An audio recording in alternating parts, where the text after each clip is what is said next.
सत श्री अकाल दोस्तों, प्यार भरी फतेह कोल करे। एक बार फिर तो तुहाडा साडे चैनल स्वागत है। तुसीं जुड़ गए तीर्थ वर्ल्ड दे नाल। 1947 ਦੀ ਵੰਡ ਦਾ ਸਭ ਨੂੰ ਪਤਾ कि 1947 ਦੇ ਵਿੱਚ ਦੇਸ਼ ਆਜ਼ਾਦ ਹੋਇਆ, ਪਰ ਕੀ ਵਾਕਈ ਇਹ ਆਜ਼ਾਦੀ ਚਾਹੀਦੀ ਸੀ ਜਾਂ ਵਾਕਈ ਇਸ ਆਜ਼ਾਦੀ ਦੇ ਪਿੱਛੇ ਕਿੰਨਾ ਸਾਜ਼ਿਸ਼ਾਂ ਦਾ ਕੰਮ ਸੀ? आओ इस वीडियो ਵਿੱਚ देखते हैं, फिर अगे गल करते हैं। 14 अगस्त 1947 रात 12 बजे। ये वक्त पूरी दुनिया के लिए एक आम रात का वक्त था, लेकिन भारत के लिए ये एक नए युग की शुरुआत थी। हर तरफ खुशी की लहर थी, लोगों का हुजूम था, क्योंकि शुरुआत होनी थी एक साथ आगे बढ़ने की। लेकिन कुछ नेताओं और अंग्रेजों ने इस खुशी के मौके को करोड़ों लोगों के लिए एक गम का मौका बना दिया। मौका था बंटवारे का, एक देश का बंटवारा भारत से पाकिस्तान के निकलने का। इस बंटवारे की नेताओं में भले ही खुशी होगी, लेकिन आवाम में दर्द था। बंटवारे का दर्द वो ही अच्छी तरह से जानते हैं जिन्होंने इस दर्द को खुद सहा, जिन्हें अपना घर छोड़ना पड़ा हो, जिन्होंने अपनों को खोया हो। उनके दिलों में ये दर्द आज भी जिंदा है। देश का बंटवारा हुआ, दंगे हुए, कत्ल हुए। अगस्त का महीना है, इसी महीने में देश आजाद हुआ और इसी महीने में देश के टुकड़े हो गए। आज हम उसी दिन की बात करेंगे।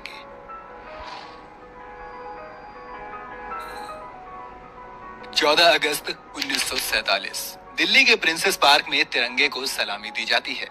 पल न सिर्फ भारत के लिए बल्कि दुनिया के लिए बेहद अहम था, क्योंकि अब अंग्रेजों का शासन खत्म हो गया था। अब यहाँ से भारत देश एक नई दिशा की ओर चलने वाला था। अंग्रेजों के खात्मे की ये कहानी 1947 की शुरुआत में लिखनी शुरू हो गई थी।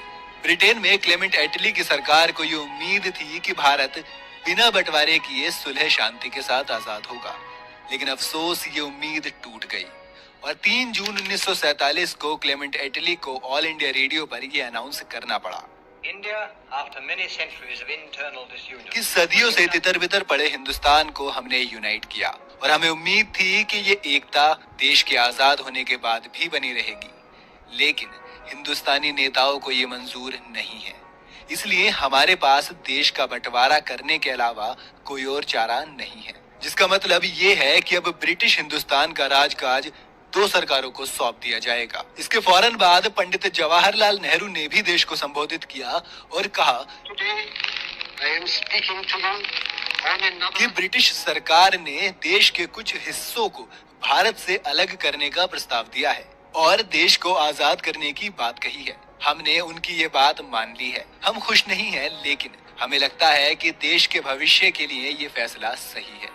14 अगस्त की शाम नेहरू अपने 17 यॉर्क रोड वाले घर पर इंदिरा गांधी और पद्मजा नायडू के साथ बैठे हुए थे कि तभी एक फोन बजता है। फोन रखते ही नेहरू का चेहरा लाल पड़ गया था और आंखें आंसुओं से भरी हुई थी। लाहौर के नए प्रशासन ने हिंदू और सिख इलाकों के पानी की सप्लाई काट दी थी। लोग प्यास से पागल हो रहे थे और जो औरतें और बच्चे पानी की तलाश में बाहर निकल रहे थे, उन्हें चुन चुन कर मारा जा रहा था। वो इंदिरा को बोलते हैं कि ऐसे में वो अपने 15 अगस्त के भाषण को कैसे दे सकते हैं, वो कैसे कह सकते हैं कि वो देश की आजादी पर खुश हैं जबकि उनका लाहौर जल रहा है। तो इंदिरा कहती हैं कि आप अपने आज रात के भाषण पर ध्यान दीजिए। लेकिन नेहरू का मन अब उखड़ चुका था, पर फिर भी 11:55 पर संसद के सेंट्रल हॉल में नेहरू की आवाज गूंजती है। ये वो भाषण था जिसे अ ट्रस्ट विद डेस्टिनी के नाम से जाना जाता है, जिसमें वो कहते हैं कि हमने नियति के साथ एक वादा किया था और अब समय आ गया है कि हम उस वादे को पूरा करें। शायद पूरी तरह नहीं, पर कम से कम जहां तक हो सके वहां तक तो जरूर। आधी रात के वक्त जब पूरी दुनिया सो रही होगी, तब भारत जीवन और आजादी की नई सुबह में अपनी आंखें खोलेगा। सूरज की पहली किरण के साथ आजादी की पहली सुबह होती है, लेकिन ये कोई आम सुबह नहीं थी, क्योंकि इस सुबह को पाने के लिए भारत के बहुत से वीरों ने खुद को कुर्बान कर दिया था। हजारों कुर्बानियों से मिली ये खूबसूरत सुबह एक खुशी तो लेकर आई थी, लेकिन इसी के साथ एक दर्द भरी दास्तां भी लिखने को तैयार हो रही थी। ये दास्तां लिखी जानी थी एक लकीर से, और वो लकीर थी भारत और पाकिस्तान के बंटवारे की। इस लकीर की वजह से हजारों लोगों को अपनी जान देनी पड़ी और लाखों लोगों को अपने घरों से बेघर होना पड़ा। आजादी से पहले तक जो देशवासी एक दूसरे के साथ मिलकर अंग्रेजों से लड़ रहे थे, आज वो एक दूसरे की जान के प्यासे हो गए थे। इसकी शुरुआत हुई थी 6 अगस्त को, जब पंजाब के अमृतसर में 60 मुसलमानों का सरेआम कत्ल कर दिया गया।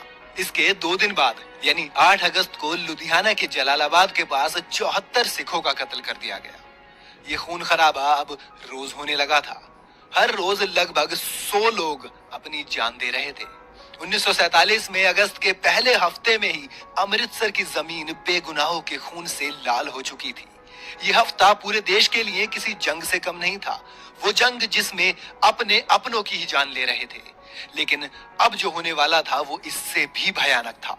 दिल्ली से लाहौर के लिए पाकिस्तान की स्पेशल ट्रेन चलती है, जिसमें पाकिस्तान जाने वाले सरकारी अफसर, कर्मचारी और उनके परिवार के लोग मौजूद होते हैं। ये ट्रेन दिल्ली से तो सही सलामत निकलती है, लेकिन जैसे ही ये ट्रेन पटियाला पहुंचती है तो इस पर हमला हो जाता है। ये किसी भी ट्रेन पर हुआ पहला हमला था। इस हमले में एक बच्चा और महिला की मौत हो जाती है। खबर जब लाहौर पहुंचती है तो बदला लिया जाता है। बदला लिया जाता है अमृतसर आने वाली पहली ट्रेन से। पहले तो लाहौर स्टेशन पर ही 43 हिंदुओं को मार दिया जाता है और फिर जब 13 अगस्त को लाहौर के मुगलपुरा स्टेशन से अमृतसर के लिए ट्रेन निकलती है तो उसमें अमृतसर कोई भी जिंदा इंसान नहीं पहुंचता है। ट्रेन लाशों से लबालब भरी हुई होती है। हर तरफ खून और लाशें ही थी। इसके बाद ट्रेन पर हमलों का ये सिलसिला आम हो गया। रोजाना लाशों से भरी हुई ट्रेन भारत से पाकिस्तान और पाकिस्तान से भारत आ रही थी। लेकिन 15 अगस्त को हुए एक हादसे ने पूरे देश के होश उड़ा दिए।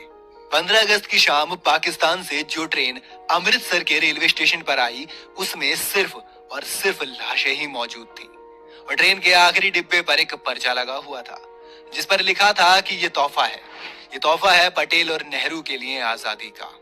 इसके बाद दोनों तरफ कोहराम मच गया। दिल दहला देने वाला ये नजारा ये बताने के लिए काफी था कि बंटवारा कितना सही था। कल तक जो लोग एक दूसरे के लिए जान देने के लिए तैयार थे, आज वो एक दूसरे की जान के प्यासे हो गए थे। इस बंटवारे की वजह से हजारों लोगों को रातों रात पाकिस्तान से भारत आना पड़ा और वहीं हजारों लोगों को भारत से अपना घर बार, काम काज सब कुछ छोड़कर पाकिस्तान भागना पड़ा। इस फैसले ने हजारों घर और परिवार तबाह कर दिए। बहन बेटियों की इज्जत लूटी गई। दोनों सरहदों को जोड़ने वाली रेलगाड़ियां हजारों लोगों के लिए जिंदा ताबूत बन गईं। आज हम बेशक उस मंजर को देख नहीं सकते, लेकिन जिन्होंने वो खतरनाक मंजर देखा है वो उसे याद करके आज भी सहम जाते हैं। ये बंटवारा नेताओं को उस वक्त भले ही खुश कर देने वाला था, लेकिन इतिहास में ये किसी काले अध्याय की तरह याद किया जाएगा। 1947 में भारत के बंटवारे का दर्द सबसे ज्यादा महिलाओं ने झेला। अनुमान है कि इस दौरान 75,000 से 1 लाख महिलाओं का अपहरण, हत्या और बलात्कार के लिए हुआ था। जबरन शादी, गुलामी के ये जख्म सब बंटवारे में औरतों के हिस्से में आए थे। वाकई 15 अगस्त की सुबह वो सुबह नहीं रही होगी जिसके लिए देश के वीरों ने अपना सब कुछ न्योछावर किया था। भगत सिंह, राजगुरु, सुखदेव, आजाद ने इस भारत का तो सपना नहीं देखा होगा। सोचिए उस दर्द की तासीर क्या रही होगी जिसने गुजियों की थाली और सेवइयों के डोंगों की अदला बदली रोक दी, जिसने हर शाम नुक्कड़ पर मिलने वाले दोस्तों की यारियां छीन ली, जिसने मुसलमान भाइयों से उनकी हवेलियां हथिया ली, जिसने हिंदुओं के लिए लाहौर की गलियों की रोशनी खत्म कर दी। किन लोगों ने किया ये सब? देश 15 अगस्त को आजाद हुआ था, लेकिन देश के बंटवारे का ये जहरीला फैसला 18 जुलाई 1947 को ही ले लिया गया था। 18 जुलाई 1947 को भारतीय स्वतंत्रता अधिनियम को स्वीकृति मिली। इसकी नींव माउंटबेटन योजना ने रखी थी। इसमें देश की आजादी के बदले अंग्रेजों ने इसके 2 टुकड़े करने की ठानी थी और इस काम के लिए चुना गया था लंदन के वकील सर सिरिल रेडक्लिफ को।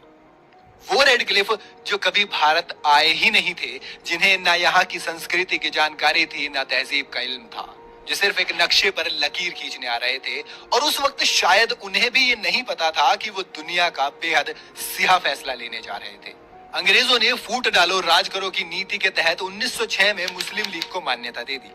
उस समय लीग के लगभग सभी सदस्य मुसलमानों के ऊंचे तबके से आते थे और इसी तरह 1915 में बनी हिंदू महासभा भी हिंदुओं के ऊंचे तबके की ही संपत्ति थी।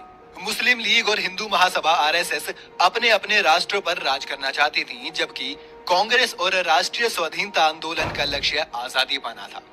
अब अगर एक देश के लिए लक्ष्य अलग अलग होंगे तो राह मुश्किल तो होगी। इसके बाद पंडित नेहरू ने 1937 में मुस्लिम लीग के सदस्य को उत्तर प्रदेश की सरकार में शामिल करने से इनकार कर दिया। इस इनकार ने चोट का काम किया। लीग में गुस्सा बढ़ रहा था। 1945 में शिमला सम्मेलन हुआ। इसमें वायसरॉय लॉर्ड वेविल के साथ देश के बड़े नेताओं ने हिस्सा लिया। हालांकि ये सम्मेलन विफल रहा था। जिन्ना भी इस सम्मेलन में शामिल हुए थे। ये वही जिन्ना है जिन्होंने हिंदू मुस्लिम एकता पर जोर देते हुए मुस्लिम लीग के साथ लखनऊ समझौता करवाया था। लेकिन कांग्रेस से नाखुशी के बाद जिन्ना ने अलग देश की मांग कर ली, क्योंकि उन्हें लगने लगा था कि भारत में मुसलमानों के साथ परायों जैसा बर्ताव हो रहा है। इसके अलावा बंटवारे की एक वजह ये भी मानी जाती है कि जिन्ना भारत के पहले प्रधानमंत्री बनना चाहते थे, लेकिन उन्हें लगता था कि वो पूरे भारत के प्रधानमंत्री नहीं बन पाएंगे, इसलिए उन्होंने अलग मुल्क की मांग की। बंटवारे के पीछे असल राजनीतिक कारण क्या थे, ये अभी तक क्लियर नहीं है। अंग्रेजों की डिवाइड एंड क्विट, नेहरू और जिन्ना की सत्ता के लिए बेसब्री, दो कौमों का सिद्धांत और पता नहीं कौन कौन से एक्सप्लेनेशन के जरिए इस ऐतिहासिक त्रासदी की वजह जानने की कोशिश की जाती है। बहरहाल कहानियां अलग अलग जरूर हैं, लेकिन दर्द एक है, और वो दर्द है बंटवारे का, जिसका दर्द लोग अब तक नहीं भूल पाए हैं। सीमा रेखाएं तय होने के बाद लगभग 1,45,00,000 लोगों ने सीमा पार करके अपने नए देश में शरण ली। 1951 की विस्थापित जनगणना के अनुसार विभाजन के बाद 72,26,000 मुसलमान भारत छोड़कर पाकिस्तान गए और 72,49,000 हिंदू और सिख पाकिस्तान छोड़कर भारत आए। पंजाब और लाहौर ने सबसे ज्यादा दर्द सहा। आज भी ना जाने कितनी कहानियां अनसुनी हैं, आज भी ना जाने कितनी दास्तानों को लफ्ज नहीं मिल सके हैं। आंकड़ों की माने तो बंटवारे में 20 लाख लोगों की जान गई, लेकिन ये सिर्फ आंकड़ा है। ट्रेनों में लाशों का जत्था, मोहल्ले में अगजनी और गांव के पलायन में कई जानों की ठीक गिनती कर पाना नामुमकिन है।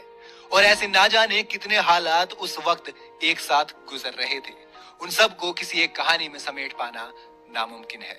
अगर आपके पास भी ऐसी ही कोई दर्द भरी कहानी है तो हमें कमेंट सेक्शन में जरूर बताएं। साथ ही ये भी बताएं कि क्या बंटवारा सच में सही था। अगर आपको आज की वीडियो पसंद आई, ਕਮੈਂਟ ਬਾਕਸ ਵਿੱਚ ਜ਼ਰੂਰ ਆਪਣੇ ਵਿਚਾਰ ਸਾਂਝੇ ਕਰਿਓ। ਜਿੰਨਾ ਤੇ ਗਾਂਧੀ ਜੋ ਇਹ ਦੋ ਅਜਿਹੇ ਇਨਸਾਨ ਸੀ ਜਿਨ੍ਹਾਂ ਦੀ ਵਜ੍ਹਾ ਕਰਕੇ ਦੋ ਮੁਲਕਾਂ ਨੂੰ ਵਿੱਚ ਇੱਕ ਮੁਲਕ ਨੂੰ ਦੋ ਮੁਲਕਾਂ ਵਿੱਚ ਵੰਡਣਾ ਪਿਆ, ਤੇ ਇਹਦੇ ਪਿੱਛੇ ਕੀ ਕਾਰਨ ਸੀ? ਕੁਰਸੀਆਂ ਦਾ ਲਾਲਚ ਜਾਂ ਫਿਰ ਖੁਦ ਨੂੰ ਵੱਡਾ ਦੱਸਣ ਦੀ ਚਾਹਤ? ਵਿਚਾਰ ਜ਼ਰੂਰ ਦਿਓ। ਸਤਿ ਸ੍ਰੀ ਅਕਾਲ।